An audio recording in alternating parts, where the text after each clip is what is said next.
चलिए बुलेटिन में सबसे पहले आपको दिखाते हैं देश और दुनिया की 20 बड़ी खबरें रफ्तार अंदाज में।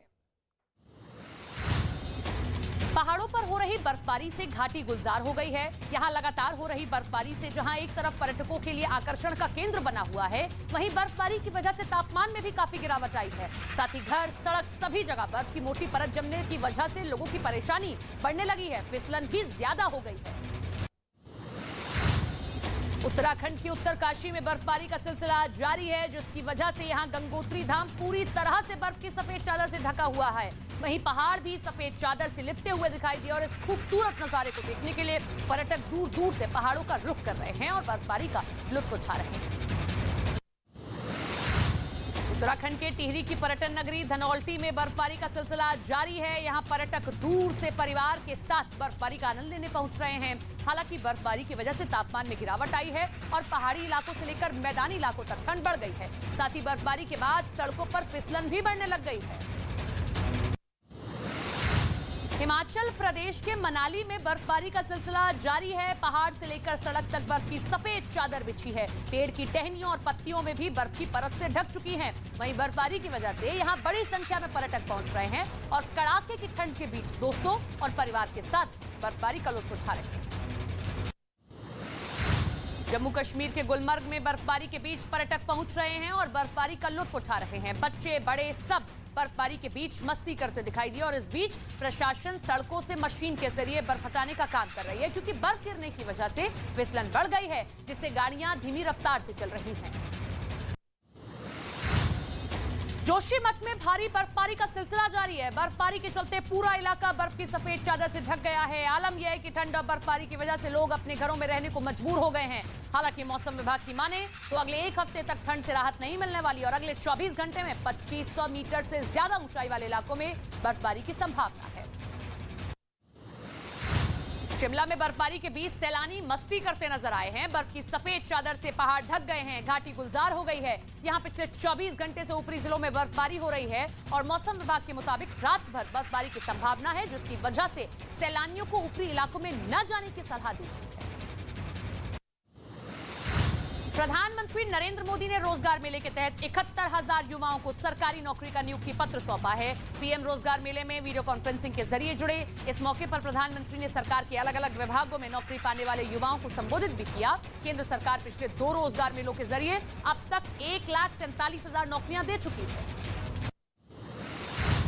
बीजेपी अध्यक्ष जेपी नड्डा उत्तर प्रदेश के दौरे पर हैं, जहां उन्होंने गाजीपुर में पूर्व सैनिकों के साथ संवाद किया है। सम्मान कार्यक्रम में कहा कि मेरा ये सौभाग्य है कि मुझे इस धरती पर आने का मौका मिला है। इससे पहले जेपी नड्डा ने काशी विश्वनाथ मंदिर में पूजा की है और बाबा विश्वनाथ का जलाभिषेक भी किया। इस दौरान नड्डा के साथ मुख्यमंत्री योगी भी मौजूद रहे।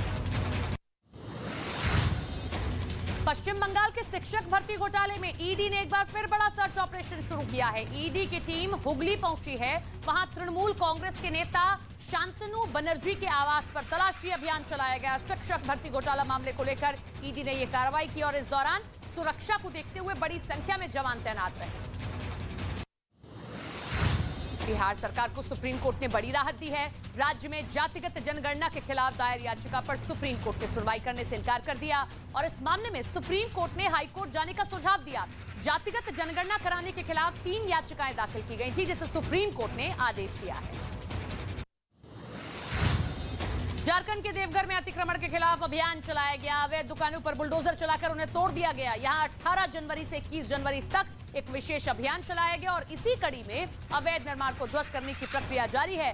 हालांकि प्रशासन ने कार्रवाई से पहले नोटिस दिया था, जिसके बाद अतिक्रमण पर बुलडोजर कार्रवाई की जा रही है। महाराष्ट्र में शिवसेना के नाम और निशान के मुद्दे पर उद्धव गुट और शिंदे गुट के बीच लड़ाई जारी है। आज चुनाव आयोग में दोपहर 3 बजे इस मुद्दे पर सुनवाई होगी। सुनवाई के दौरान शिंदे और उद्धव गुट की तरफ से दलीलें दी जाएंगी। 23 जनवरी को इस मामले में सुप्रीम कोर्ट भी अहम सुनवाई करेगा। पंजाब के मोगा में पुलिस की बड़ी लापरवाही देखने को मिली है। यहां से आतंकवादी अर्शदीप सिंह डल्ला का भाई बलदीप सिंह डल्ला फर्जी पासपोर्ट पर विदेश भाग गया। बलदीप के खिलाफ लुकआउट नोटिस भी जारी कर दिया गया था। बलदीप सिंह डल्ला हत्या के एक मामले में आरोपी है और जमानत पर जेल से बाहर आया हुआ था। अर्शदीप सिंह को यूएपीए के तहत आतंकी घोषित किया गया है। झारखंड के पलामू जिले में पुलिस और सुरक्षा बल के नक्सलियों से मुठभेड़ हो गई और इस दौरान दोनों तरफ से 60 से 70 राउंड फायरिंग की गई है। जब जवानों ने नक्सलियों को घेरा तो उन्होंने पुलिस टीम पर फायरिंग शुरू कर दी, लेकिन मुठभेड़ के बीच नक्सली मौके से फरार हो गए। वहीं पुलिस ने मौके पर भारी मात्रा में हथियार बरामद किए हैं, जिनमें एक एयरगन भी शामिल है। बिहार के बेगूसराय में आग में 3 मकान जलकर राख हो गए हैं। शॉर्ट सर्किट की वजह से घर में आग लगी थी। आग लगते ही वहां मौजूद लोग किसी तरह अपनी जान बचाकर भागे हैं, लेकिन घर में रखा सामान पूरी तरह जल गया है। आनंद फानंद में पुलिस दमकल कर्मी मौके पर पहुंचे हैं, आग पर काबू पाया। नुकसान के बाद पीड़ित परिवार ने प्रशासन से मुआवजे की मांग की है। पेरू में सरकार के विरोध में लोगों का प्रदर्शन लगातार जारी है। लीमा और कस्को में बड़ी संख्या में लोग सड़क पर उतर आए हैं और सरकार के खिलाफ जमकर नारेबाजी की है। वहीं लीमा में सड़क पर लोगों को रोकने के लिए पुलिस के करीब 12,000 जवान तैनात किए गए थे, जिनसे प्रदर्शनकारियों की झड़प हो गई। बताया गया कि अब तक पुलिस से टकराव में प्रदर्शन के दौरान 53 लोग मारे गए हैं। दक्षिण अफ्रीकी देश सूडान में तख्ता पलट के बाद से लगातार हिंसा और विरोध प्रदर्शन जारी है। प्रदर्शनकारियों ने लोकतंत्र की मांग को लेकर एक बार फिर संसद को घेरने की कोशिश की और इस दौरान लोगों को रोकने के लिए सेना ने मोर्चा संभाला। आंसू गैस के गोले भी छोड़े और उसके साथ ही वाटर कैनन का भी इस्तेमाल किया, लेकिन प्रदर्शनकारी डटे रहे। फ्रांस में नई पेंशन योजना और रिटायरमेंट की नई पॉलिसी की वजह से लोगों ने प्रदर्शन किया है। नई पेंशन योजना के तहत रिटायरमेंट की उम्र बढ़ाई जाएगी, जिसके विरोध में पेरिस में हजारों की तादाद में लोग सड़क पर उतरे हैं और सरकार के खिलाफ जमकर नारेबाजी की। और इसके साथ ही सरकार की नई पॉलिसी की वजह से फ्रांस में राष्ट्रव्यापी हड़ताल की भी घोषणा की गई है। सर्बिया के दक्षिण पश्चिमी इलाके में भारी बारिश और बाढ़ से हालात बदतर हो गए हैं। कई इलाकों में पानी इतना ज्यादा भर गया कि लोगों के घर डूब गए और लोगों को भारी मुश्किलों का सामना करना पड़ा। और इस बीच नोवी पजार शहर में लोगों ने घरों के आसपास भरे पानी को निकालने के लिए छोटी मशीनों की मदद ली और पानी को बाहर निकाला।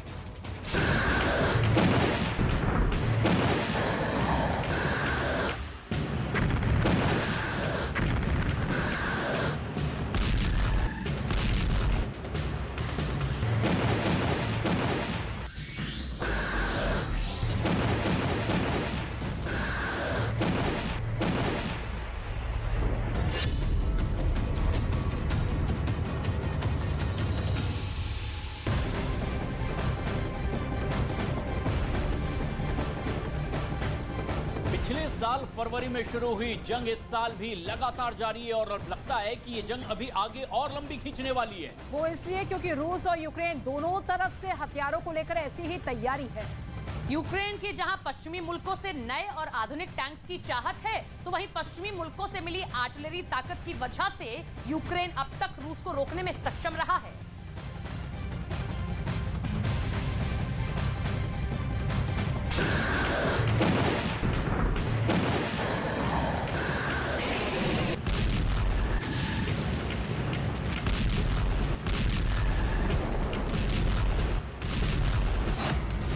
महायुद्ध में